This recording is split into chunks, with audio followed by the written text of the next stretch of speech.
Puji nama Tuhan. Malam hari ini doa malam edisi spesial talk show. Ini temanya apa yang? Siapa yang tahu temanya malam hari ini? Ada yang tahu enggak? Dapat broadcast dari gereja? Oh, yang tahu boleh angkat tangan. Oh, bagaimana? Jadi temanya malam hari ini adalah pacaran beda iman. Ya, itu terjadi sampai sekarang dan seterusnya akan terus terjadi. Tetapi bagaimana kita menyikapi sebagai gereja Tuhan akan kita dengarkan dan kita akan mendapat jawabannya malam hari ini. Ya, saya mengundang malam hari ini dua narasumber kita. Yang pertama, orang muda yang luar biasa, wakil gembala kita, Bapak Yoel Sianto. Berikan aplaus Bapak Ibu. Perlu dikenalkan enggak ya? Sudah kenal semua ya? Ya, yang kedua, ya, Bapak Jusman. Ini usianya sudah di atas 60, tetapi masih energik. Kasih senyum. Coba, ya, dua-duanya kasih senyum buat narasumbernya. Yang depan kasih senyum dulu, kasih applause dan kemudian beri. Ya, terima kasih. Loh, handphone saya di mana ya? Loh, handphone saya di mana? Loh, pertanyaannya di situ. Sebentar, handphone saya. Sebentar. Loh, handphone saya di mana ya? Oh, di situ. Maaf. Ya. Ya, kalau kita berbicara pacaran itu sangat di telinga anak-anak muda itu menyenangkan pasti ya. Karena di masa-masa itu kita bagaimana kita ya masa puber ya, kita bisa mengenal orang-orang yang berbeda, pribadi yang berbeda. Yang putri berkenalan dengan cowok ganteng melihat, oh pada akhirnya berpacaran. Nah, saya mau bertanya dulu saat ini ya. Ini menjadi pertanyaan buat setiap kita. Dan saya bertanya dulu bagi yang sudah senior, yang sudah masuk matang ya Pak Jusman. Pertanyaannya, pacaran itu seperti apa Pak Jusman? Ya, saya akan menjawab pacaran ini, saya mulai dari kalau kita bicara di Alkitab ya. Di Alkitab istilah pacaran gak ada. Nggak ada. Tapi saya yakin, saya percaya proses itu terjadi sejak zaman dulu. Ya. Mungkin bukan disebut pacaran, tapi itu sebuah proses pendekatan. Ya. Proses untuk saling menjelajah, saling mengetahui. Cuman stylenya pasti beda dengan style orang berpacaran hari ini. Ya. Nah, saya percaya bahwa proses pendekatan itu tentu tujuannya adalah pacaran itu tujuannya pernikahan. Nggak ada pacaran itu yang sifatnya hanya sekedar main-main, nggak ada. Ya. Yang benar itu pacaran itu adalah tujuannya untuk kepernikahan. Dan kami tahu bahwa kalau tujuannya ke sana, maka kita ini harus super hati-hati. Ya.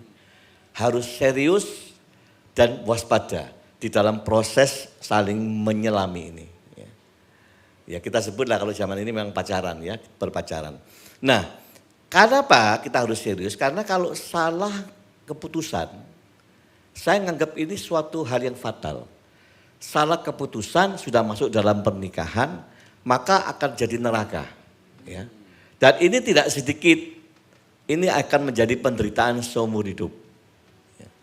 Dan kita tahu hari-hari ini sangat banyak persoalan ini di kalangan orang-orang percaya justru. Orang-orang yang beriman Kristus, ya, orang-orang gereja, itu tidak sedikit, banyak sekali masalah. Nah sesungguhnya apa yang kita bicarakan malam hari ini tujuan kita ya, kerinduannya supaya ini awal dari sifatnya preventif. Ya. Supaya nanti kalau dibawa ke fase pernikahan, tidak terjadi. Ya. Nah kita berat kalau melakukan tindakan kuratif terus. Ya. Yang baik itu preventif. Dari mana preventif? Dari sejak menyelami satu sama lain. Ya. Karena itu sekali lagi yang baik sebetulnya apa ya, kita ngasih istilah itu dimulai dari pertemanan. Entah pertemanan masuk lebih akrab lagi itu persahabatan. Dan saya yakini kalau orang serius masuklah kita di dalam area berpacaran. Ya. Dan saya sekali lagi percaya bahwa pacaran pola dunia dengan pacaran anak-anak Tuhan harus ada perbedaan. Harus ya. Ingat ya, orang Kristen yang masuk di dalam arena perpacaran itu harus selalu ingat ada tatanan kebenaran di dalam hidupnya. Nah, ini awal. Nah, mungkin penjelasan saya bisa dilengkapi oleh versinya ini saya generasinya jauh ya. Saya generasinya baby boomer. Masuk ke generasinya Pastor Yoel ini generasi milenial yang masuk di bawah generasi Z ya. Di perbatasan itu. Jadi sebetulnya saya jauh jaraknya ya. Tapi kan saya juga belajar mengikuti, menjelajahi bagaimana sih perkembangan anak-anak muda hari-hari ini gitu ya. Silakan Pastor Yoel ya. Terima kasih Pak Tri dan Pastor Jusman. Pastor Jusman dari generasi kolonial, saya dari generasi milenial. Iya, puji Tuhan. Jadi talk show hari ini itu adalah lanjutan dari talk show yang sebelumnya tentang perceraian. Nah sekarang kita masuk yaitu preventifnya. Karena kalau pacarannya benar, saya percaya pernikahannya pun juga akan benar. Nah saya dari sudut pandang generasi milenial. Kalau menurut saya ya pacaran, apalagi saya juga sudah menikah, ini tahun ketiga saya menikah. Yang terpenting buat teman-teman generasi milenial, pacaran, kalau masih pacaran itu banyaklah komunikasi, banyaklah ngobrol, jangan banyak nafsunya. Nah ini yang kadang-kadang repot ya. Keterbukaan adalah awal dari pemulihan, tapi keterbukaan yang lain awal dari kejatuhan. Nah itu.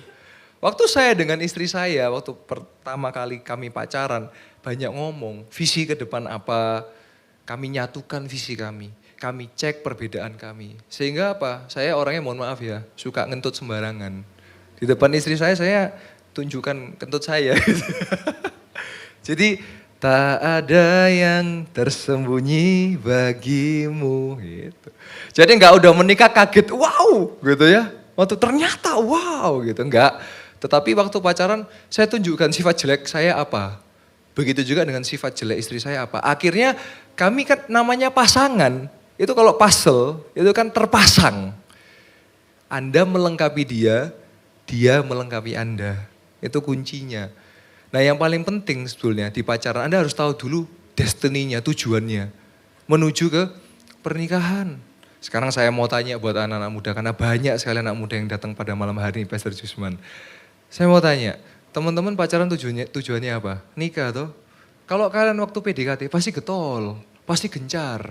Karena kalian punya goal. Goalnya apa? Jadi pacar. Kalau sudah jadi pacar, goalnya apa? Langsung nikah? Enggak. Pasti butuh proses, betul apa betul? Sehingga akhirnya muncullah istilah namanya apa? Jenuh. Dari kata jenuh muncul, gimana kalau kita break aja? Cie, koyok sekolah ya, ono istirahati gitu. Nggak bisa.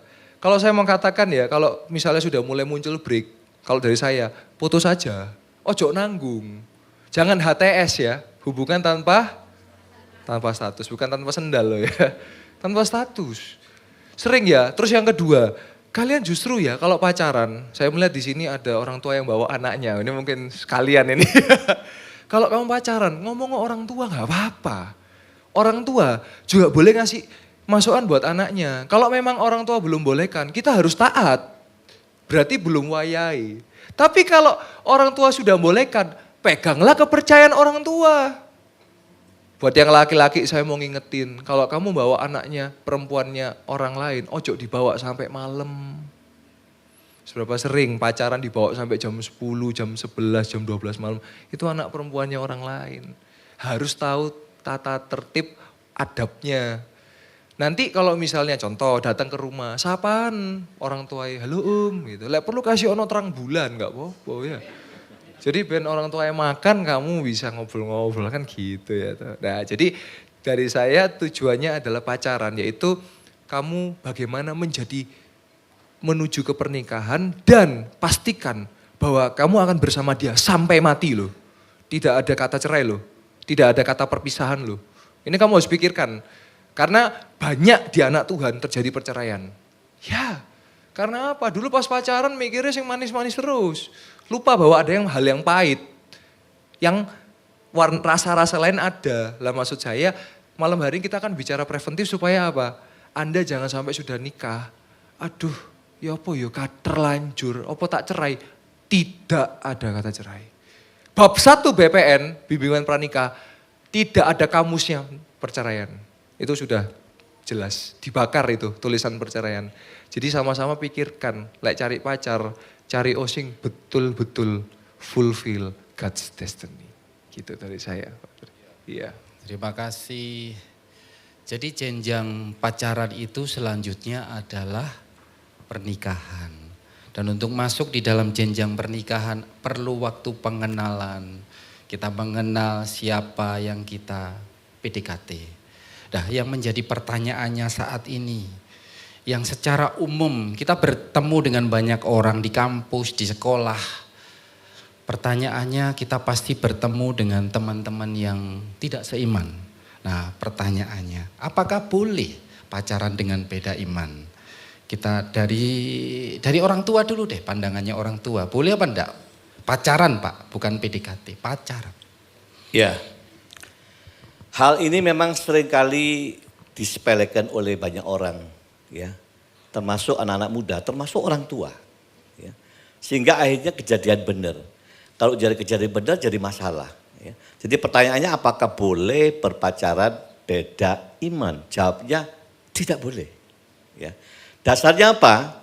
Dasarnya tolong tampilkan 2 Korintus 6 ayat 14. 2 Korintus 6, 14. Ya. Janganlah kamu merupakan pasangan yang tidak seimbang dengan orang-orang yang tak percaya. Tak percaya artinya gini loh, kita ini kan Kristen. Kristen itu percaya Kristus, percaya Tuhan Yesus. Berarti mereka yang disebut orang tak percaya itu orang yang tidak percaya Yesus. Gitu, ya. Sebab persamaan apakah yang terdapat antara kebenaran dan kedurhakaan? Atau bagaimanakah terang dapat bersatu dengan gelap? Nah ini loh, ini prinsip. Bagaimana terang bisa menyatu dengan gelap? Nggak bisa. Ya. Tapi terlalu banyak orang tua yang membiarkan. Bahkan dengan pikiran nggak apa-apa lah. Nggak apa-apa. Nanti kalau sudah kawin kan bisa pelan-pelan diajak. Gini, ya. Itu banyak sekali. Dan akhirnya setelah kejadian kita melakukan tindakan-tindakan kuratif yang setengah mati. Ya. Nah kita nggak ingin ini terjadi saudaranya jangan ya. Nah saudara saya kasih contoh, ini contoh nyata. Kami punya teman, ya teman ini punya anak perempuan, cantik sekali. Putih, cantik, halus, baik, aduh saudara ya. Terus saya dialog sama orang tuanya, ya, dialog di kantornya ini. Ya saya bilang, saya pakai ayat ini memang. Ya memang jangankan ngomong kawin, berpacaran pun harus dimulai dari persoalan iman yang sama. Ya seimbang. Kalau enggak jadi masalah. Saya bilang gelap terang nggak bisa. Ya. Tapi rupanya via orang tua memutuskan lain, saudara. Diam-diam dinikahkan. Saya dapat undangan. Saya berangkat ke acara itu, saya sama anak saya nggak bisa masuk, saudara, luar biasa. Jadi ini di mall ya. Halaman depan parkir itu sudah bunga semua. Mobil penuh. Jadi saya itu muter sekali, 2 kali, 3 kali, tidak dapat parkir. Lalu saya bilang sama anak saya, udah sekali lagi kalau nggak ada pulang. Ya. Bener nggak ada. Jadi ini yang kawin berarti istimewa nih, ya, keluarga istimewa ini. Lalu ya udahlah saya pulang, saya enggak ketemu berapa lama. Lalu pertemuan kembali itu saya dengan istrinya, ya. Jadi orang tuanya, saya bapaknya enggak ketemu, istrinya saya ketemu di kantornya. Saya tanya, gimana Bu, udah mulai ada benih-benih dapat cucu gini ya. Apa dia jawab? Gitu ya kalimatnya. Gitu. Pak Yusman masuk Pak. Gitu. Saya suruh masuk ke kantornya. Terus saya tanya, ini kok ini kenapa? Ahnya ini kok ahnya orang kecewa. Loh kenapa? Pak Yusman, saya sebagai ibu saya yang salah. Coba ya. Saya salah. Pak Yusman padahal sudah pernah bicara sama saya, enggak bisa terang campur gelap. Anak saya nikahkan Pak. Saya biarkan berpacaran dengan si X ini. Ya. Dia bukan Kristen. Tapi saya berpikiran, nanti kalau udah nikah kan bisa nurut sama istrinya. Pelan-pelan diajak ke gereja sekali, 2 kali gitu. Ya. Ini konsepnya. Apa yang terjadi? Saya menyesal Pak, dia nangis. Anak saya menikah hanya 3 bulan. 3 bulan saya kaget. 3 bulan, setelah 3 bulan gimana? Bubar Pak. Apa yang terjadi? Di bulan pertama sudah ketahuan akhirnya. Kenapa? Anak saya ditempelengi. Saya nggak bayangin ya anaknya itu halus. Aduh saya bilang, gimana anak seperti ditempelengi ya? Bukan ditempelengi aja Pak. Terus bulan kedua itu mulai muncul perintah dari yang laki. Perintahnya begini. Kalau istrinya tanya, yang mau kemana? Kok bawa koper berapa hari gitu ya. Apa jawabnya? Hei, perempuan, istri tidak punya hak untuk tanya tentang suami. Coba. Kau darah di rumah, ngatur rumah, masak, jaga anak nanti. Suami tidak perlu kau tanyai, mau kemana, berapa lama. Bukan urusanmu. Kaget dia bulan kedua. Ya, masuk pulang dari luar kota ditanya, dari mana? Tempeleng lagi. Bulan ketiga luar negeri. Pulang luar negeri, lihat kok sininya merah-merah gitu loh ya. Merah-merah. Tanyalah sang istri, yang kok merah itu kenapa? Bukan ditempeleng kali ini, dipukul. Nggak tahan, pulang lari ke mamanya. Ya. Jadi KDRT ini, baru 3 bulan. Mamanya kaget, nangis, gak boleh pulang dulu. Biar di rumah seminggu gak ditelepon. 2 minggu, 10 hari, 2 minggu, hari ke-15 baru ditelepon. Mamanya agak lega, disuruh pulang kali. Ternyata isi teleponnya bukan begitu. Kamu sudah 2 minggu meninggalkan rumah. Mulai detik ini jangan sekali-kali nginjak rumah. Diancam-ancam, mau dibunuh, mau apa, pokoknya diancam-ancam. Saudara. Kaget. Jadi saya tidak boleh izinkan pulang Pak Isman. Nangis mamanya, aku yang salah sebagai mama. Lalu saya punya selidik, kenapa ya mamanya kok berani mengorbankan. Ini kan gambling. Ya. Ternyata pembicaraan seperti ini, hari ini masih banyak. Masih banyak. Ya. Berapa hari yang lalu masih muncul kalimat itu. Pak Yusman kan enggak apa-apa, Pak nanti pelan-pelan kan suami itu bisa diajak ke gereja gitu loh. Iya kalau enggak mau Ci, saya bilang gitu. Kan gambling, kau korbankan anakmu. Ya, gambling saudara. Dan ini kejadian seperti ini terus gimana? Bubar. Saya teliti, kenapa ya kok mengorbankan? Ngerti saya. Makanya pestanya luar biasa. Ini bapak ibunya ini pengusaha, waduh udah kaya raya bukan main. Pokoknya kaya. Ya, anak tunggal. Nah, jadi matanya mamanya warnanya jadi hijau.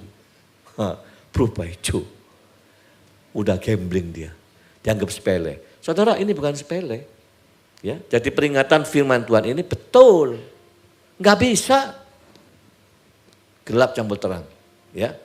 Ya semoga pandangan saya ini sebagai orang generasi baby boomer enggak berbeda dengan Pastor Yoel ya. Ini perbatasan mau generasi Z ini ya, generasi Z ini. Saya nggak ngerti saudara pola pacaran orang hari ini ya. Tapi zaman saya dulu kan nggak ada handphone ya. Nggak ada handphone dulu kalau komunikasi pakai telepon biasa atau saya ini sering coba surat-suratan saudara. Surat. Lu pada tonggo. Istri saya ikut tonggo, tapi suratan. Ya. Beda gayanya. Hari ini katanya kalau pacaran itu perempuan bisa nembak laki ya. Betul ya? Iya, Betul ya? ada yang seperti itu kayak Iya, fenomena, wanitanya ya. nembak laki gitu. Aku gak ngerti nembak itu apa gitu. Ya, ya. Tapi berusaha menyelami saya. Ya. Nah, silakan Pastor Yoel. Terima kasih Pastor Siswan ya. Ya kembali ke pertanyaan dasar ya, apakah boleh berpacaran dengan beda iman? Ya saya jawab aja, 2 kata, tidak boleh. Terus pertanyaan selanjutnya, bagaimana kalau sedang pacaran dengan yang beda iman? 1 kata deh, putus, selesai. Terus kalau patah hati gimana? Pastor Yoel, kita buka Alkitabnya ya. Mazmur 34 ayat yang ke-19. Kan kalau putus jadi patah hati, piye? Kita lihat Mazmur 34 ayat yang ke-19. Naik ke atasnya. Yes. Saya akan bacakan bagi Anda sekalian ya. Tuhan itu dekat kepada orang-orang yang patah hati. Dan ia menyelamatkan orang-orang yang remuk jiwanya. Wis gak panjang lebar sing sampai 2 jam, 3 jam. 1 kata, putus, sudah selesai. Tuhan memang satu, kita yang tak sama. Lebay. Itu gak jeru, lah yang jeru ini. Yesusnya satu, alirannya beda. Nah itu ya. Sing satu percaya bahasa roh. Wah. Sing satu opo iku bahasa roh? Iku ae wis repot iku. Sing satu ngeband. Sing satu nggak pakai band. Itu aja udah bingung, betul apa betul? Padahal sama-sama percaya Yesus loh. Iya. Oleh sebab itu, makanya kenapa carilah pasangan yang sepadan. 1, cinta Tuhan. 2, seiman. 3, sepadan. 4, lawan jenis. Jangan ditambahi sejenis, ini bahaya. Lu gak bahaya ta? Nah, yo bahaya Rek, ya. Jangan itu yang jadi juga enggak. Khusus itu tok yang tidak. Jadi kenapa penting? Karena gini loh, kehidupan kita itu dibangun dari apa yang kita yakini dan apa yang kita imani. Itu menjadi dogma dan prinsip hidup kita. Lah kalau teman-teman tadi Pak Jusman sudah sampaikan, awalnya manis, ternyata ringan tangan. Penyesalan selalu datang belakangan. Jangan sampai. Waktu itu saya sampaikan, tergantung dari mana Anda mendengar tentang pernikahan. Kalau Anda mendengar dari yang pernikahannya tidak baik, akan ngomong, ojo nikah, gak enak. Tetapi kalau mendengar dari orang yang pernikahannya baik, malah dianjurkan lebih bisa menikah. Ya. Gitu ya Pak Jusman ya. Iya. Pak Jusman sudah berapa tahun menikah Pak dengan Bu Lydia Pak? Waduh, anak saya sudah yang paling besar sudah umur 36 mau ke 37. Berarti saya hampir 40 tahun. 40 tahun. Kasih tepuk tangan buat kemuliaan nama Tuhan. Jadi nikah enak Pak? Kenapa? Nikah enak Pak? Nikah itu kalau kita mau menyadari dengan bersih ya. Nikah itu justru problemnya muncul baru. Apa itu Pak? Ya. Orang kan kadang-kadang mikir gini lah, aku mau nikah supaya aku menemukan kebahagiaan. Gitu. Nggak ada ternyata. Loh serius, Anda kawin supaya dapat bahagia. Nggak ketemu. Bagaimana bisa ketemu? Saya laki-laki sama perempuan, istri saya kan, perempuan kan. Ya. Loh, 2 ini tabiat karakter semuanya beda. Barang beda dikumpulkan jadi 1, tambah masalah, betul lah? Iya, nah kita ini butuh perjuangan dari tahun ke tahun, penyesuaian ya, bagaimana bisa nerima, saling nerima, ini kan proses panjang. Ya. Jadi kalau kawin terus tujuannya mau bahagia gitu, gak ketemu. Karena 2 hal orang yang beda dijadikan 1, yang ketemu masalah. Ya. Sudah kawin sudah hampir 40 tahun ini saya. Apakah enggak ada problem? Masih ada. Apakah terus klik 100% gitu? Enggak juga. Ya, enggak itu loh. Makanya harus punya kesadaran tinggi bagaimana menempatkan diri sebagai orang percaya di dalam hal pernikahan. Ya, maka selamatlah keluarga itu. Wow, ya. Iya, Pak Jusman. Kalau dari saya ya, apa kalau ditanya nikah enak apa enggak ya jawaban saya 1 kata, ternyata enak. Ya, karena perbedaan itu yang menyatukan. Ya, jadi saya percaya ya. Kalau teman-teman betul-betul engkau dapat pasangan yang dari Tuhan, engkau akan melihat karya Tuhan yang luar biasa. Karena kalau beda iman ya opo, mosok tiap hari, kalau saya sama istri enak diskusinya mau makan apa. Lalek beda iman, Tuhan 3 apa 1? Lah, bangun pagi ya wis bahas no dogma ya repot ya. Ya itu. Ya, Pak. Mungkin di antara kita saat ini ada yang pacaran beda iman. Dan sudah panjang, sudah lama gitu loh. Nah, bagaimana kalau itu sudah terjadi? Dan kemudian mereka itu sudah sama-sama dewasa, sama-sama ngomong, aku wis dewasa, aku sudah berani pacaran beda iman. Sejauh mana peran orang tua di sini untuk apakah orang tua bisa masuk ke dalam area itu, Pak Jusman? Ya, beda iman dalam pengertian beda agama ya. Betul. Gitu. Saudara, pesan pentingnya gini loh, fakta yang terjadi, seiman saja banyak orang cerai. Jujur, seiman banyak orang cerai. Bahkan segereja. Apalagi iman yang berbeda. Ya. Jadi kalau udah terlanjur, maka orang tua harus cepat sadar juga mendidik anak ini. Ya. Dan anak ini harus dibawa pada pengertian apa bahayanya kalau beda iman. Kita tidak bisa diamkan loh. Kalau diamkan itu apa yang terjadi? Satu, hukum di Indonesia aja, masa boleh menikah beda agama? Nggak boleh. Kalau memaksakan beda agama, terus lahir anak, anaknya itu dianggap anak juga tidak bisa dicatatkan loh. Menjadi anak yang tidak sah kan, kasihan. Nah dari segi itu aja sudah masalah. Apalagi dalam perjalanannya satu rumah tangga. Problem. Jadi menurut saya Pak Tri, kalau udah terlanjur, si anak harus cepat dibawa kesadarannya, dididik, diajar. Ya. Kenapa? Kawin nanti kalau beda agama, salah satu harus melepaskan agamanya. Nggak tahu kuat yang mana, kuat yang perempuan atau yang laki. Harus melepaskan, baru seagama, baru sah hukum. Nah, ini kan tidak bisa main-main. Makanya mulai pacaran harus sadar penuh. Beda iman, beda agama. No, tidak bisa. Ya. Karena pun kalau terjadi ini, walaupun nanti ya wes supaya dinikahkan aku ngalah melok imannya si A ya. Ngalah. Tapi hatinya belum. Apa yang terjadi nanti? Dalam perjalanan hidupnya, anaknya ini ikut siapa? Orang tuanya bimbing kemana arahnya anak ini? Kepercayaanku atau suami? Kan gitu. Ini problem ini tidak pernah selesai, saudara. Terus ya. Maka itu jawabannya kalau yang sudah terjadi cepat dikasih pengertian harus bisa bersikap. Ya. Kalau enggak ya kejadiannya itu berarti siap menghadapi persoalan-persoalan besar. Ya. Karena Alkitab kalau beda iman jelas mengatakan tak boleh. Ya, nggak boleh. Gitu. Begitu Pak Tri. Ya. Jadi kalau nekat ya silakan. Nekat silakan. Silakan. Resiko tanggung sendiri. Ya, resiko tanggung penumpang.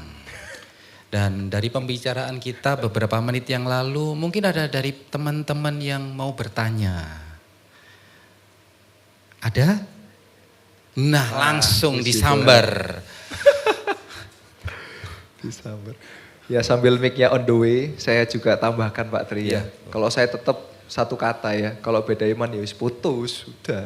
Putus. Terus yang kedua juga kita tidak mengenal nikah siri ya. Jadi Kristen tidak mengenal nikah siri. Nikah secara sipil itu sah secara hukum dan agama. Silakan Dan. Shalom Bapak Ibu Saudara. Saya mau bertanya tentang pacaran beda iman ini. Saya punya beberapa teman di Bandung dan di Malang ini. Pacaran beda imannya tuh mungkin bisa diperjelas, dia tuh contoh dia secara identitas atau secara kepercayaannya dia sendiri. Karena ada beberapa teman saya yang masih di identitasnya dia tuh masih kepercayaannya lain, tapi dia percaya Yesus. Apakah hal yang seperti itu kita boleh? Atau contoh kita sama-sama percaya Yesus, cuman alirannya ini, apa itu tuh boleh atau sekedar kita sama-sama percaya Yesus, nah itu boleh. Jadi mungkin imannya tuh bisa diperjelas gimana detailnya gitu. Terima kasih. Baik. Bagaimana? Ya, Pak Jusman mungkin atau yang Bobo? dimaksud tadi itu pertanyaannya juga dari Pak Tri adalah beda agama. Misalnya ya, Kristen dengan Islam atau Kristen dengan Buddha, ya. Itu kan yang ditanyakan kan? Betul. Nah, jadi beda iman betul, ya. Itu yang Alkitab tadi katakan di 2 Korintus tidak boleh. Ya. Karena itu digambarkan kalau iman Kristen bagaimana terang bisa kumpul dengan gelap. Gitu. Inilah prinsip yang harus dipegang. Ya. Saya mengerti yang dimaksud tadi pertanyaan pembandingnya itu kalau mungkin beda denominasi, ya. Mungkin sama-sama percaya Yesus. Tapi kok agamanya lain gitu, ya. Nah, nanti itu boleh ditanyakan pertanyaan yang seperti itu. Iya, Yang kita bicara lagi bahas ini kan beda agama, beda iman. agama. Secara spiritual beda. Ya. Di KTP beda, satu Kristen, satu di luar Kristen. Seperti itu. Ya, mungkin saya mau nambahkan ya. Jadi saya menangkap yang Daniel maksud ya, Pastor Jusman. Jadi maksudnya secara administratif dia titik-titik, tetapi pasangannya adalah Kristen. Namun secara spiritual dia percaya kepada Yesus gitu toh. Ya kalau dari saya itu nantinya kan gini ya, kan tujuan dari pacaran kan menuju pernikahan. Jadi yang kita bicarakan malam hari ini adalah goalnya, bukan perjalanannya tapi goalnya. Nah kalau dia memang secara, biasanya itu kan memang ada orang yang di tengah-tengah dia converted ya. Dia percaya Yesus tiba-tiba sehingga ya butuh proses merubah KTP, dia harus dibaptis, administratif KK misalnya. Sehingga secara administratif masih keyakinan yang lama. Nah kalau dari saya, ya nanti ketika menikah ya mesti tetap diurus secara administratifnya sama-sama Kristen begitu. Karena ada juga yang kita punya saudara nih, saudara kembar ceritanya. Kita punya saudara kembar yang itu sama-sama percaya Yesus, tapi secara agama itu beda. Ya kita tahu apa yang saya maksud ya. Jadi saudara kembar secara iman ya percaya Yesus, tetapi secara agama sama-sama K, tapi yang satu Kristen yang satu K yang lain. Begitu. Sehingga pertanyaannya ya kalau menuju nikah ya harus sama-sama dua-duanya Kristen kan begitu toh. Karena kalau salah satu, apalagi kalau saya boleh ngomong, secara dogma sudah beda. Yang satu kita sudah memegang betul-betul perjanjian, yang satu masih memegang tradisi suci misalnya. Nah itu secara dogma udah beda banget. Oleh sebab itu di finalnya itulah yang harus sama-sama Kristen begitu. Sehingga ketika menuju pernikahan nanti ada bimbingan pranikah dan sebagainya, ya harus sama-sama satu agama, satu iman. Nah kalau dalam proses pacarannya ya itu mesti difilter lagi, betul nggak betul-betul percaya Yesus atau sekedar gitu. Tapi kalau memang betul seiman, betul percaya Yesus tapi memang secara administratif masih tersumbat istilahnya, ya itu tidak apa-apa tapi ada keseriusan menuju, ya dia harus berubah menjadi Kristen, artinya dibaptis. Satu dibaptis, kedua KTP-nya harus diganti, lakukan bimbingan pranikah dan dari bimbingan pranikah catatan sipil sehingga keluar akte nikah, keluar semua yang secara resmi agama dan sipil. Seperti itu kalau dari saya. Iya. Baik, terima kasih. Apakah sudah terjawab? Oke, terima kasih. Ada pertanyaan yang lain? Pak Tri, saya sedikit melengkapi ya. Oh iya, silakan Pak. Tujuannya orang Kristen menikah, ya tujuan akhir yang Tuhan rindukan itu adalah lahir keturunan-keturunan ilahi. Yes. Nah kalau beda agama, beda iman, bagaimana bisa lahir keturunan ilahi? Iya. Nggak ada, ya. Jadi sisi pandangnya udah beda itu. Gitu. Baik, terima kasih Pak Jus. Ada pertanyaan lain dari teman-teman? Yang lain dulu, yang lain Ibu penutup ya. Ada yang lain? Yang lain. Dari orang tua mungkin ada pertanyaan. Ada pertanyaan? Ada dari orang tua? Kalau tidak ada satu pertanyaan yang muncul di sini. Silakan Pak. Pertanyaannya, bagaimana kiat-kiat menemukan jodoh seiman yang tepat? Ya datang ke gereja. Mau gimana lagi? Betul ya? Betul lah. Ada mungkin tambahan kok Yoel? Atau Pak Jusman? Ya Pak Jusman silakan Pak. Wah kalau kiatnya banyak nih. Ya. Serius. Nah sekarang kalau bicara kiat ini saya tanya dulu ya. pacaran tujuannya kan cari jodoh. Iya. Siapa jodoh saya? Ya, terus kawin. Anda jadi suami istri. Pertanyaan ini saya lempar pertanyaan. Kalau Anda sudah nikah, suami Anda atau istri Anda, itu pilihannya Tuhan enggak? Itu jodoh yang Tuhan kasih apa enggak? Ayo, ini penting. Saya udah nikah sama istri saya. Apa istri saya itu Tuhan kasih gitu ke saya. Pilihannya Tuhan. Sehingga kita ngomong jodoh Tuhan yang kasih gitu. Siapa berani jawab? Jodoh Tuhan yang kasih. Saya jawab apa ya. Proses. Saudara, Tuhan menciptakan kita semua tidak otoriter. Ya. Kita dikasih hak menentukan, dikasih hak pilih, yaitu kita sering sebut free will. Kehendak bebas. Ya. Kalau kelahiran, ya itu Tuhan, kita tidak bisa milih. Aku ingin dilahirkan dari keluarga bangsawan, nggak bisa. Ya. Kematian termasuk haknya Tuhan. Tapi kalau nikah pasangan, Anda proses berpacaran, nyari jodoh. Saudara, itu pilihan saudara. Saya dapat istri itu pilihan saya. Loh, kalau gitu Tuhan tidak ikut campur, Pak. Oh, ikut campur, jangan keliru. Suami istri itu pilihanmu. Dikasih hak bebas untuk memilih. Ya. Loh, Tuhan ikut campurnya di mana? Tuhan ikut campurnya memberikan prinsip-prinsip yang harus dijaga. Jadi saya pada waktu mau menikah, saya harus pegang prinsip, istri saya juga pegang prinsip. Apa? Satu, kalau orang Kristen menikah, harus sifatnya itu heterogen. Aku laki harus sama perempuan. Tidak boleh disahkan laki kawin sama laki, betul lah. Itu kan LGBT. Ya.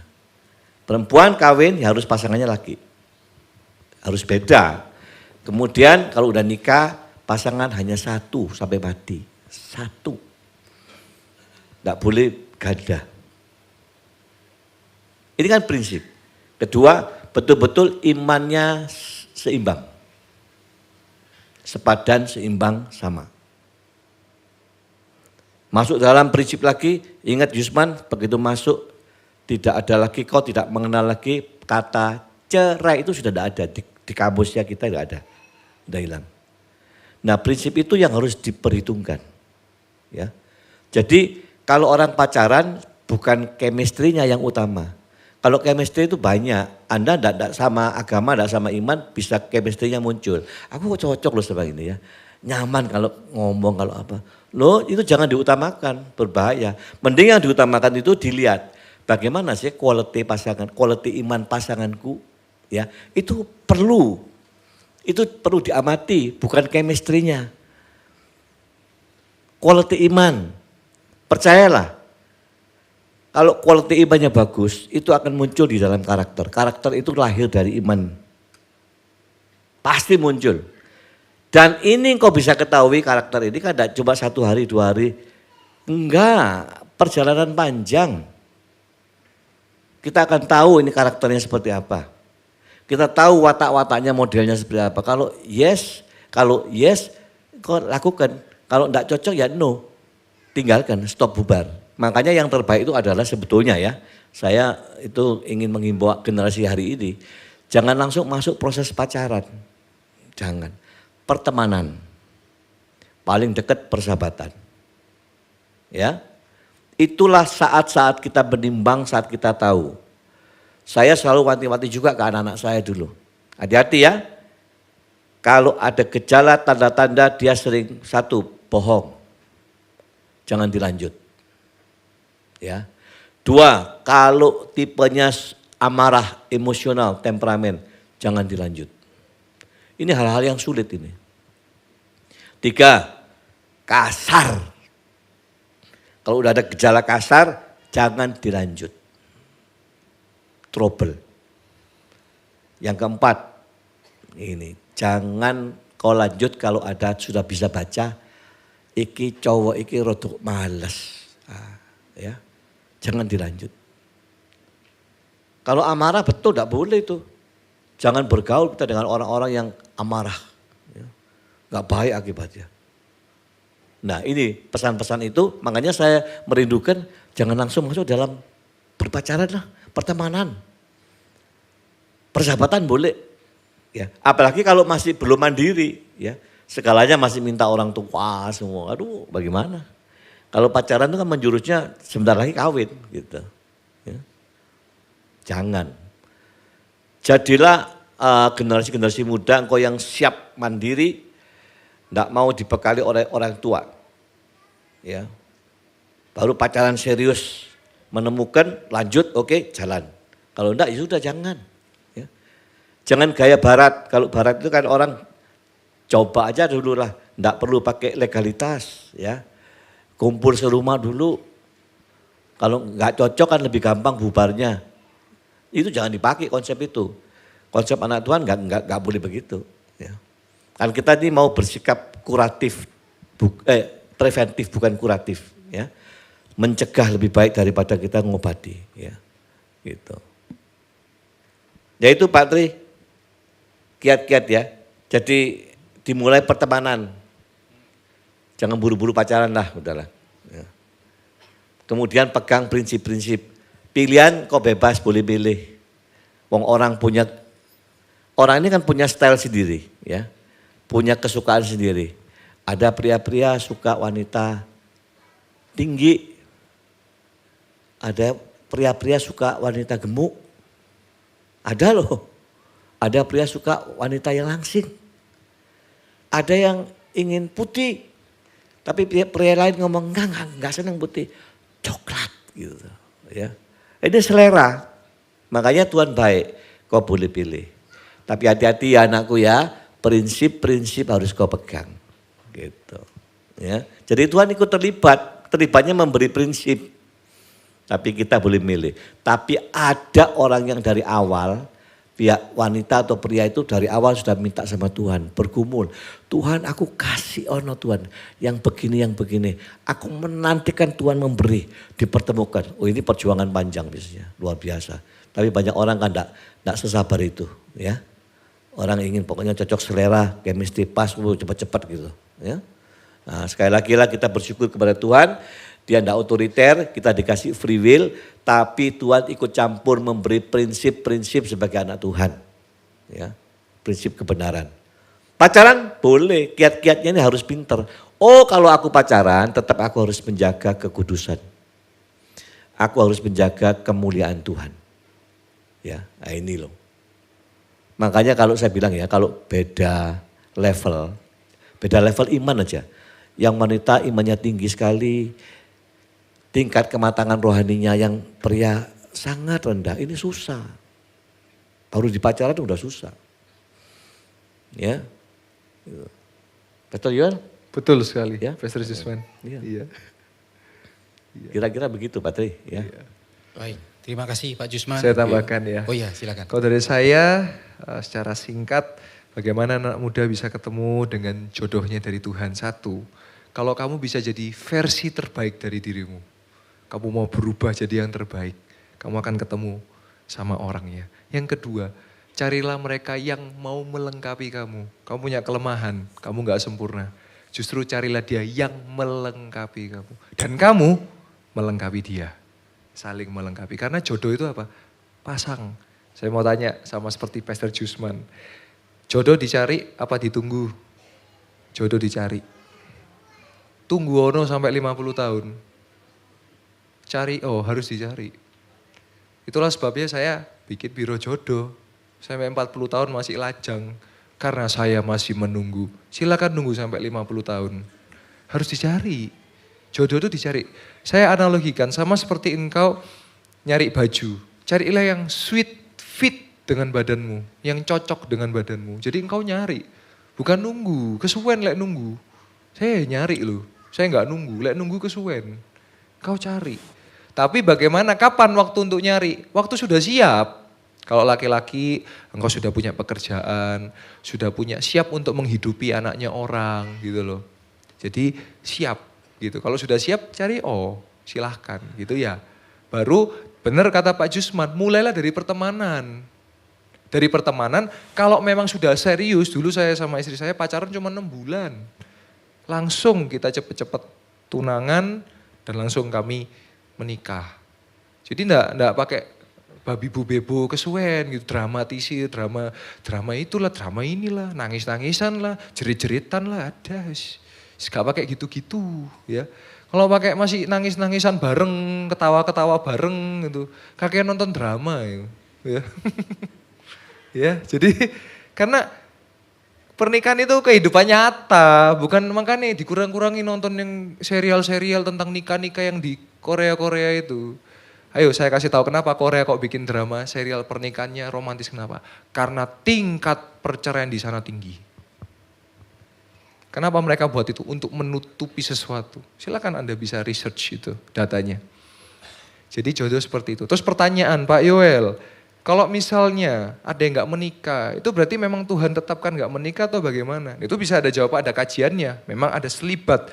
Tetapi tadi Pak Jusman sudah sampaikan, ada free will. Artinya dia sendiri yang menentukan untuk dirinya gak mau menikah. Contoh, child free misalnya. Hari ini di kalangan anak muda kan banyak tuh. Nikah tapi gak mau punya anak.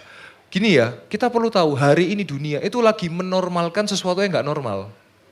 Yaitu menormalkan yang abnormal. Contoh, yang normal itu orang menikah. Yang gak normal orang gak menikah. Tapi orang promosi, lebih baik gak menikah, gak apa-apa. Loh, kalau pilihan Anda terserah. Jangan orang lain dipaksa untuk gak menikah juga. Betul apa betul? Yang normal orang punya anak, betul gak? Tapi kalau orang memilih gak mau punya anak, ya berarti menurut saya itu gak normal. Dan jangan orang dipaksa, ayo kita rame-rame gak punya anak. Loh ya jangan. Kalau memang Anda memilih gak mau punya anak, silahkan. Itu pilihan Anda. Terus apalagi yang gak normal? Laki-laki menikah dengan laki-laki. Itu nggak normal, tapi dipromosikan terus, nggak apa-apa laki-laki dengan laki itu kan hal yang begini begitu atau LGBT ya kan. Jadi itu hal yang nggak normal tapi dinormalkan. Nah kebenaran harus ditegakkan supaya yang nggak normal kita kembalikan.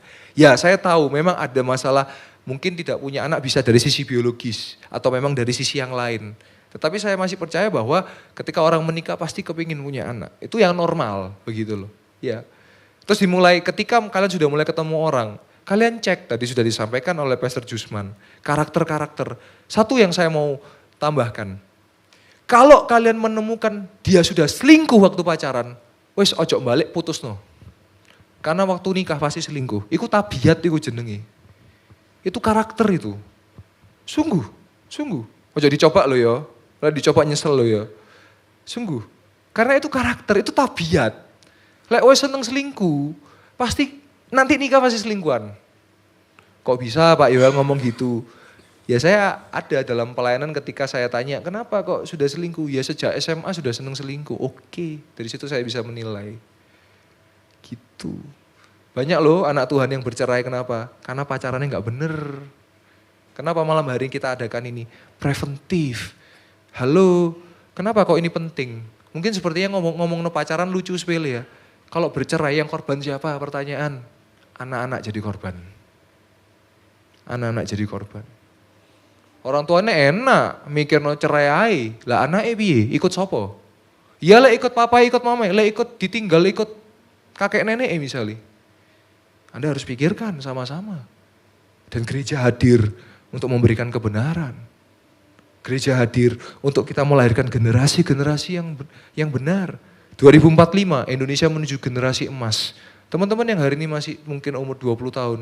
Tahun 45 Anda sudah umur 40. Ya kan? 45. Apakah Anda mau? Ini ya pertanyaan yang kalau saya boleh lontarkan dari generasi milenial. Banyak orang tua gampang buat anak, tapi susah ngajar anak. Gak mau tanggung jawab. Bikinnya akeh, tapi gak dididik. Bikinnya banyak, tapi gak mau tanggung jawab. Ini realita. Ini realita. Bila kita malam hari belajar kebenaran melalui langkah preventif. Ya. Bagi orang tua, renungkan. Yang sudah punya anak, renungkan sama-sama.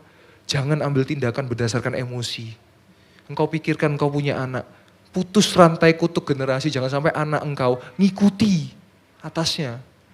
Yo bapaknya seneng selingkuh, anaknya menok seneng selingkuh. Terus piye? Kamu ojo selingkuh lo ya? Papa ngomong kamu ojo selingkuh lo ya? Terus anaknya ngomong, lah papa dewi selingkuh kok. Tindakan berbicara lebih keras daripada ucapan. Tindakan lebih berbicara keras daripada tindakan. Hari ini anak melihat tindakan bukan hanya ucapan. Ojo ngerokok lo ya, ojo ngerokok lo ya. Papa gak seneng kamu ngerokok ya. Gitu. Lo papa dewi ngerokok kok. Kok aku disuruh gak ngerokok? Betul apa betul? Ya gitu Pak Tri. Terima kasih. Terima kasih Pak. Gereja hadir untuk menyatakan kebenaran. Yang menjadi pertanyaan saya, karena Pastor Yoel kan banyak pelayanan di anak-anak muda. Sejauh mana pendampingan gereja?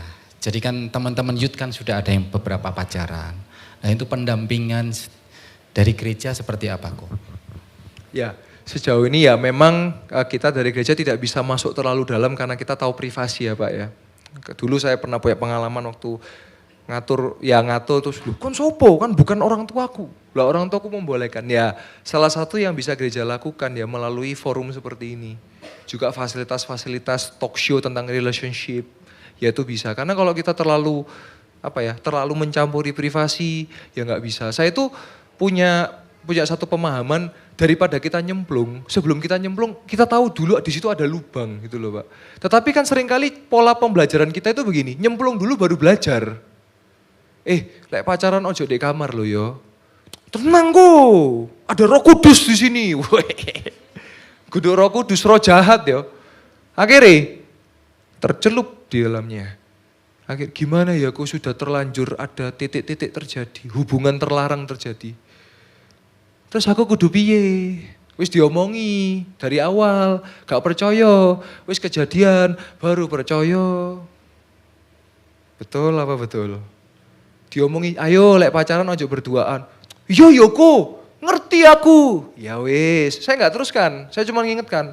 Tapi ketika sudah terjadi sesuatu, kok tolong doakan kami ku. Kami terjebak.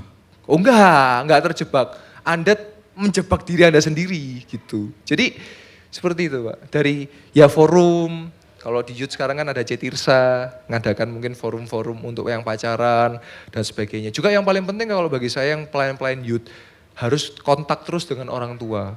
Baik kedua belah pihak orang tua Pak. Jadi orang tuanya sendiri dan orang tua pacarnya. Kalau orang tuanya nggak merestui, ya jangan dipaksakan gitu aja. Lebih baik berteman gitu. Toh apa sih yang mau dikejar untuk sekarang ya? Kan belum menuju nikah toh. Betul nggak? Kalau saya lihat yang ada duduk sebelahnya cowok cewek, temennya atau pacarnya itu ya? Atau saudaranya ya? Seperti Abraham dan Sarah ya, oh ini saudara saya gitu ya. Ya gereja terus hadir untuk memberikan himbau. Ya tetap gini ya Pak ya, kita kan menghimbau. Nanti ujung-ujungnya balik ke gereja meneh kok. Pak gimana ya Pak, ini sudah terlanjur melentung ini Pak, piye Pak gitu. Padahal sudah, kan ini kita kan sebenarnya kan forum untuk bicara ya. Tapi ujung-ujungnya kadang-kadang ya tetap sing tambeng-tambeng, sing bebal-bebal, sing fasik-fasik.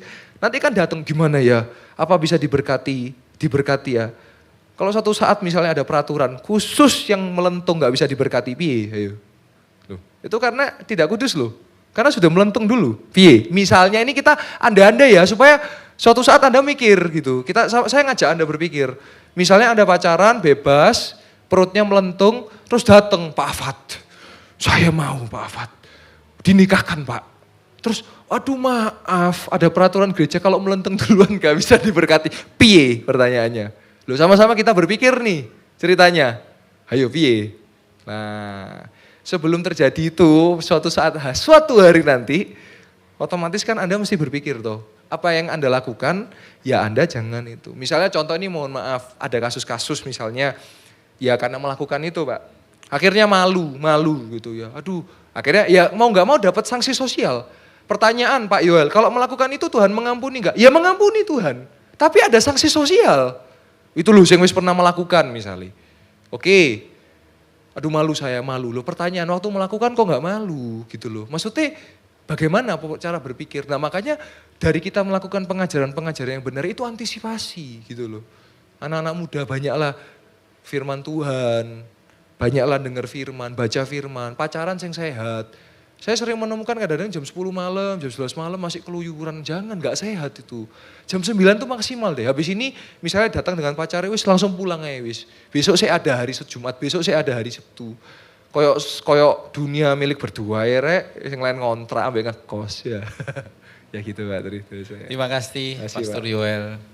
Gereja tidak hanya mengadakan ibadah setiap hari Minggu, tetapi gereja Betani Yestoya Malang menyediakan forum yang seperti ini, yang boleh membangun bukan hanya untuk para orang tua, tetapi untuk juga anak-anak muda, yang kita percaya bahwa gereja ini akan terus dibawa naik. Dan kita adalah orang-orang yang dipersiapkan oleh Tuhan untuk menjadi pribadi yang dewasa, kuat di dalam Tuhan. Ya, masih ada waktu 5 menit. Satu pertanyaan lagi barangkali. Oh iya, silakan. Wis. Pertanyaan pamungkas ini Pak ya. Shalom semua. Pastor, saya mau tanya, kalau remaja di usia 25 dulu, 25 tahun, pengen menikah nih, kira-kira mau mapan dulu atau nikah dulu? Terima kasih. 25, usia 25 itu remaja atau Iya. Jadi kalau umur menikah umur dulu? 25, mapan dulu apa nikah dulu? Jadi umurnya 25 Pak. Mapan dulu apa nikah dulu? Oh. Yang baik adalah mapan dulu. Mandiri lah. Ya, mandiri. Kalau enggak mandiri ini ngerepoti orang. Pasti. Enggak ngerepoti orang tua sendiri, ngerepoti mertua. Ya. Jadi yang baik apa? Mandiri. Siap artinya gitu. Oke? Ya. Ya, saya Dari tambahkan. Pastor Yoel ada tambahan? Ya betul ya, sama ya. Mesti mandiri siap dulu. Terus gini ya, kita juga mau hilangkan, kalau dari saya sendiri, dulu saya itu pernah tinggal, sebenarnya saya seneng tinggal serumah dengan orang tua saya. Cuman karena keadaan dibongkar renovasi, rumah orang tua saya kan direnovasi untuk FA, jadi saya harus pindah, memang saya ada rumah sendiri. Ya sebetulnya kita harus juga hapus paradigma, aduh lihat tinggal ambil mertua pasti gak bener, ya tergantung mertuanya mbak menantu itu. Waktu saya istri saya dengan orang tua saya yo aman, saya ke rumah mertua saya gak apa-apa aman, itu paradigma gitu loh. Makanya ini juga menjadi doa kepingin mertua yang piye. Lek mertua sing nuntut ae, "Oh niki dadi mantu gak iso apa-apa." Wah, itu kasih Matius 4 ayat 11 ya. Apa isinya? Nyala iblis. Ampuni Tuhan, ampuni Tuhan. Ya jadi ya itu kalau dari saya ya itu sih harus minimal ada pekerjaan, ada rencana rumah, jadi nggak ngerepoti dan siap itu. Dan itu bisa dibicarakan sama calonnya. Itu harus ngobrol ya apa cara makanya financial planner lah. Makanya maksud saya lek pacaran sing kayak kamu gitu ngimpi aja wis. Tapi kalau yang pacaran nih ya apa kita mau kerja apa, kamu kerja apa aku kerja atau dua-duanya kerja, rumahnya di mana lah, itu loh, itu makna dari pacaran tuh gitu. Kamu mau makan apa terserah, waduh di sini ada kafe terserah tahu ya yang baru buka ya. Jadi ya itu sama seperti Pak Jusman, saya jadi mapan dulu gitu, nanti baru bisa semuanya mantep ya, Tuhan berkati. Ya, terima kasih. Jadi sebentar. Jadi kalau ada pacarnya tanya, sudah Facebook waktunya mau Bu. makan apa, mau kemana, jawabnya jangan terserah. Jawabannya harus tahu pasti. Nanti kalau dia ternyata waktu kamu mau kemana, wis terserah. Terus ternyata sampai di tempat tujuan, diajak makan. Loh, kamu kok enggak peka kon? Aku ini pengen nonton, bukan pengen makan. Nah kan jadi masalah. Ya, malam hari ini, Jangan sebut merek loh tapi lo Bu ya di live streaming. Cinta rohani dengan cinta jasmani. Seperti kalau saya sudah umur, tapi karena kerohanian saya kuat, biarpun dilamar orang Islam, saya tidak mau. Bagaimana itu Pak? Ya kalau Rohaninya lebih dalam. kalau jawaban dari saya, siapakah mempelai Ibu Erni selaku perawan suci? Mempelainya ialah Tuhan Yesus Kristus. yes, amin. Yang akan menjemput Ibu ke awan-awan ya. Gitu ya. Baik, terima kasih untuk malam hari ini sebagai penutup. kita ingin mendengar dari narasumber kita malam hari ini kalimat terakhir, pesan buat anak-anak muda yang mungkin yang mau berpacaran dan yang sudah terlanjur pacaran beda iman. Dimulai dari Pak Jusmanduru sebagai orang tua. Ya, saya sedikit ketinggalan tadi mau menegaskan gini ya, supaya melengkapi ini. Kalau beda agama, jelas. Beda imannya, beda kepercayaannya, beda Tuhannya, itu jelas ya. Juga kita tidak sulit. Nah, yang trouble lu gini loh.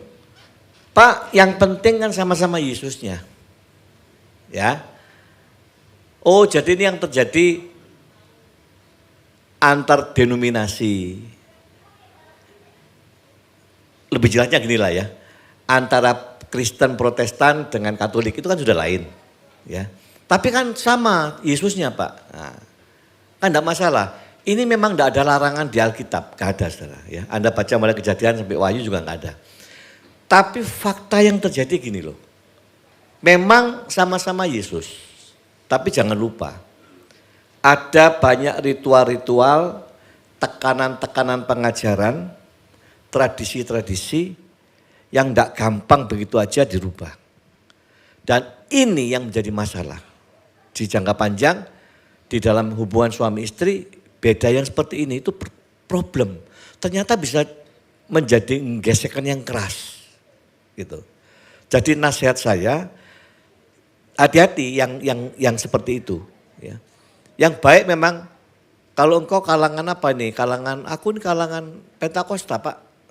Yang ideal sama. Kalau enggak, ada aja nanti itu. Ya. Pembicaraan, diskusi yang berbeda ini, kalau saling kuat, contoh aja ya gini ya. Mertua saya lah yang paling jelas. Mertua saya itu majelis gereja, tahun-tahunan. Tapi dia di kelompok Protestan. Ya. Saya di karismatik. Beda, Yesusnya sama. Ya, makanya tidak dilarang kalau dibaca dari Alkitab tidak ada. Tapi dalam perjalanan ini bisa pengaruh. Contoh ya kalau saya ajak ikut ibadah. Kalau angkat tangan begini ya cara-cara beribadah. Orang karismatik Pentakosta kan biasa. Tepuk tangan biasa. Tapi bagi mertua saya itu persoalan. Nah, jadi waktu ibadah gini diajak ke sini. Dia mempertahankan stylenya. Angkat tangan, gak mau. Lurus. Gak mau dia. Tepuk tangan, gak mau. Pokoknya kaku gitu. Ya. Nah ternyata ada ketidaksukaan. Nah bayangin, ini hanya beda denominasi aja sudah masalah. Ya. Apalagi beda iman, beda agama, sudahlah masalahnya lebih berat. Ya. Jadi kalau saya himbau, walaupun Yesusnya sama, oh Pak seiman, yes seiman, tapi apakah sepengertian? Belum tentu. Ya, yang baik itu ya seiman ya sepengertiannya sama. Nah ini kalau beda denominasi aja sudah masalah, sudah lain gitu loh. Ya.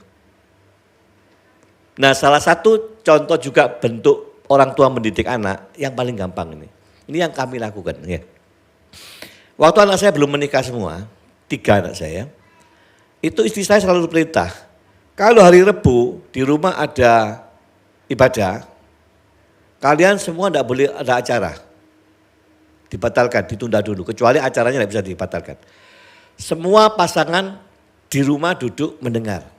Ya duduk aja, pasangan 1, 2, 3 gitu. Kita ibadah. Ya. Tiap Rebu diberitakan dan itu akhirnya menjadi pola. Nah ini salah satu bentuk contoh orang tua yang mau melangkah mendidik anaknya. Ya. Pola-pola gitu aja. Ya. Nah ini kalau mereka dengar, mereka juga ngerti kan apa yang kita bicara. Kalau kita bicara gini dia ngerti. Oh iya ya, kalau beda ini aja sudah masalah. Beda ini lebih masalah gitu, ngerti dia. Gitu. Ya, sehingga berusaha setelah kawin pun ya akhirnya menyatu semua. Gitu. Patri saya jawab ya, tadi yang sudah terlanjur gitu ya. Terlanjur pacaran tapi tidak baik lah. Apa tuh? Benar ya? Terlanjur dalam pacaran, pacarannya tidak baik lah gitu ya. terlanjur pacaran, tetapi dengan Tapi berjalannya dengan waktu, beda iman. Dengan beda iman, ya. Ya tadi kan udah dijawab, beda iman harus cepat selesai. Cepat Tapi putus. saya membaca kalau tadi itu maksudnya juga udah terlanjur pacaran tapi cara pacarannya tidak baik gitu misalnya ya. Itulah. Iya. Pertanyaan terakhir Pak. Pertanyaan terakhir itu. Iya. Pacaran tapi pola pacarannya, stylenya, Nggak gaya baik. pacarannya tidak baik gitu loh. Iya. Apa yang harus dilakukan? Wah ini saudara ya. Makanya itu, kalau tidak baik gimana? Dua belah pihak harus renewing your mind. Ya. Pak, maaf ya, kita di sini pun ada loh suatu hari itu mereka yang konseling problem udah terlanjur. Udah terlanjur Pak.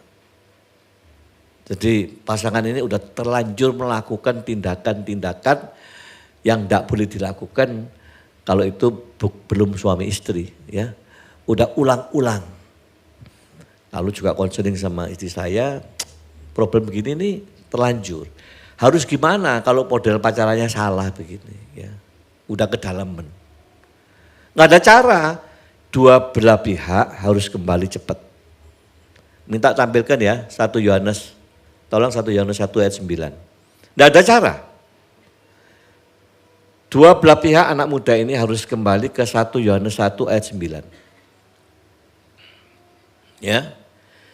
Jika kita mengaku dosa kita, maka ia adalah setia dan adil sehingga ia akan mengampuni segala dosa kita dan menyucikan kita dari segala kejahatan. Jangan ditunda.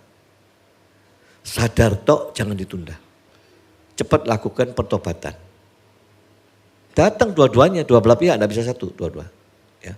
Nah terus setelah itu tindakan apa preventif yang kita lakukan supaya tidak kejadian lagi. Yang pertama, hindari jangan memberi kesempatan. Hindari tempat atau suasana yang bisa menyebabkan Anda jatuh lagi.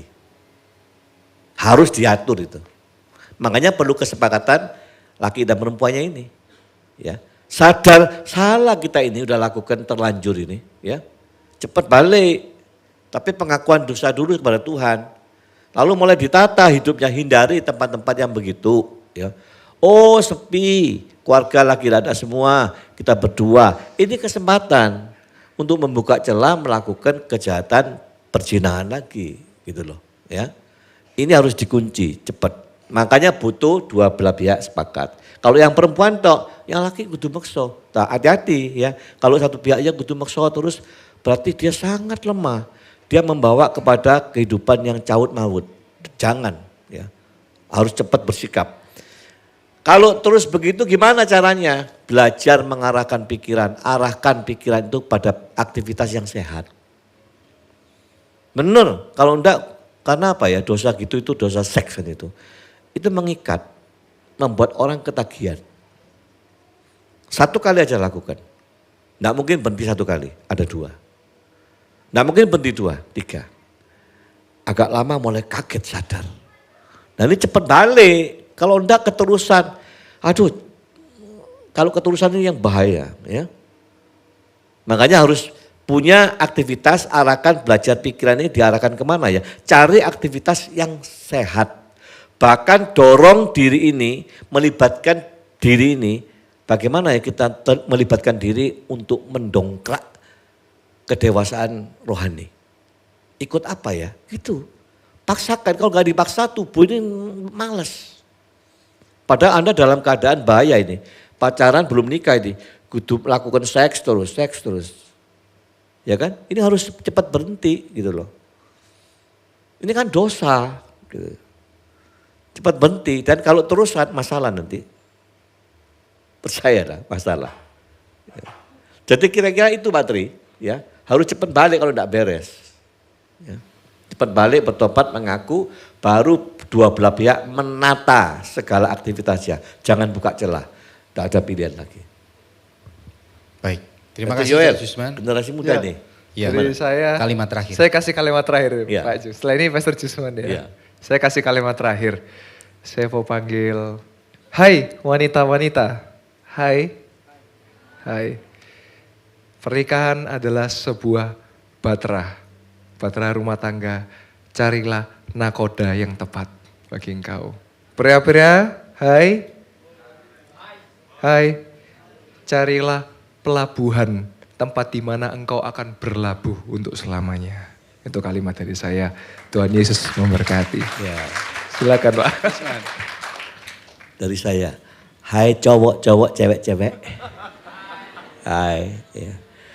Siapkan dirimu mulai hari ini untuk membangun rumah kudus yang Tuhan ciptakan. Ingat ya, perkawinanmu bukan pestamu. Perkawinanmu foundernya bukan kau. Yang merayakan, yang membangun bukan kau. Pernikahan orang percaya itu founding fathernya, foundernya itu Allah. Ya, jadi yang menciptakan itu Allah, yang merayakan Allah, bukan kita. Ya, itu kudus, lembaga kudus. Jadi siapkan. Mulai kapan? Ya malam hari ini. Kalau enggak beres, cepat beres sih. Kalau enggak, siap menata. Supaya lembaga kudus itu betul-betul kudus aku. Ya, amin. Ya, puji nama Tuhan. Kalau dari saya satu. Kita bangkit berdiri, berikan aplaus yang terbaik buat narasumber kita malam hari ini. Loh, mana aplausnya? Terima kasih Pastor Yoel, terima kasih Pastor Jusman sudah menyampaikan materi yang sungguh luar biasa malam hari ini, pacaran beda iman. Dan setelah meninggalkan tempat ini, bagi anak-anak muda, hati-hati memilih pacar. Bagi yang sudah terlanjur, putus. Intinya putus. Baik, terima kasih Pastor Yoel.